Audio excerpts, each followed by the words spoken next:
How to find your Steam trade URL. So first, just open up your Steam, then hover up to your name here on the top, then click on Inventory. Now, as you can see, I have 0 items in my inventory, but basically, you just simply need to click on Trade Offers. And now go to Who Can Send Me Trade Offers right there. So it's here on the bottom. Then it will bring you to this page, and now you just simply need to scroll down till you see your trade URL right here. So now you could just highlight all of these, and now you can now copy and paste it or send it to anyone you want.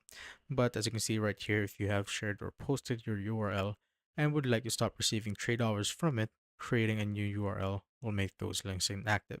So if you want to stop getting or receiving trade offers from anonymous persons or basically persons that you don't know, you could just simply click on create new URL right here so that all the active or all the URLs that you had will be gone or will be inactive. And that's how you basically find your Steam Trade URL.